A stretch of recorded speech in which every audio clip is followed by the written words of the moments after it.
జోగుల్కి హర్రామ్ జోని గారికి, ముందుగా మా ప్రొడ్యూసర్ దేవుళ్ళు అనే సినిమా ప్రొడ్యూసర్ అయినా, అలాగే మంత్రివర్యులు నిమ్మల రామారెడ్డి గారికి, మా సినిమాటోగ్రఫీ మినిస్టర్ దుర్గేష్ గారికి, ఇంటర్వ్యూ చేసిన పెద్దలందరికీ, గాంధీ గారికి, అందరికీ నమస్కారం. వెళ్ళినోళ్ళు, ఆర్టిస్టులు, టెక్నీషియన్స్ కానీ, కెమెరా డిపార్ట్మెంట్ కానీ, వీళ్ళందరూ కూడా ఇక్కడ నుంచి వెళ్ళారు. కళలకు పుట్టినీళ్ళు అంటారు పాలకొల్లు అనేది. అటువంటి ఇక్కడ ఫిలిం ఇన్స్టిట్యూట్ స్థాపించడం అనేది చాలా సంతోషం. నాకు చెప్పడానికి చాలా హ్యాపీగా ఫీల్ అయింది. ఎందుకంటే ఫస్ట్ టైం ఆంధ్రప్రదేశ్ లో ఒక ఫిలిం ఇన్స్టిట్యూట్ అనేది ఒక పేరు Alluri Sitaramaraju national film institute గా గుర్తుండిపోతుంది డెఫినెట్ గా ఇక్కడ నుంచి. ఎందుకంటే ఒక ఆర్టిస్ట్ అవ్వాలంటే ఫస్ట్ స్టెప్ ఎక్కడి నుంచి చేయాలో చాలా మందికి తెలియదు. నాకు కూడా ఒకప్పుడు తెలిసేది కాదు.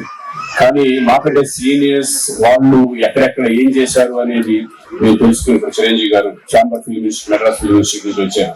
అలాగే రజనీకాంత్ గారు కానీ, రాజేంద్ర సార్ గారు ఇట్లా ఆ ఇన్స్టిట్యూట్ లో చేరారు అనేప్పటికీ నేను కూడా దానికి ఇన్స్పైర్ అయ్యి నేను కూడా ఫిలిం ఇన్స్టిట్యూట్ చేయాలని నేను మధు ఫిలిం ఇన్స్టిట్యూట్ లో నేను శిక్షణ చేసుకోవడం జరిగింది.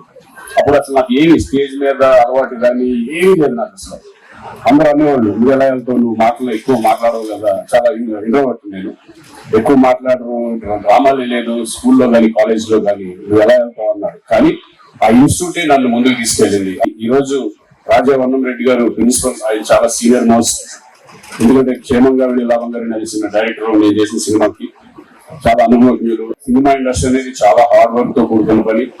దానికి ఇష్టపడి కష్టపడి ఇక్కడికి వస్తే కనుక డెఫినెట్ గా మీకు మీ రంగాల్లో డెఫినెట్ గా మీరు ఓన్లీ యాక్టింగ్ అని కాదు, డైరెక్షన్ అని కాదు, కెమెరా డిపార్ట్మెంట్ వీళ్ళందరూ కూడా ముందుకు వెళ్ళొచ్చు. సో మరొకసారి ఇది విజయవంతం అవ్వాలి. ఆంధ్రప్రదేశ్ లోనే ఇది ఒక ఫిలిం ఇన్స్టిట్యూట్ ఒక పెద్ద లెవెల్లో వెళ్ళాలని నేను మనస్ఫూర్తిగా కోరుకుంటూ ఆల్ ద బెస్ట్ చెప్తున్నాను అందరికీ. ఇక్కడ పాలకొల్లో నేను చేసినప్పుడు ఇక్కడే ఉన్నాడు, ఇప్పుడే జస్ట్ నాగబాబు, చాలా మంది ఉన్నారు ఇక్కడి నుంచి వచ్చినాడు. వెరీ హ్యాపీ అండి.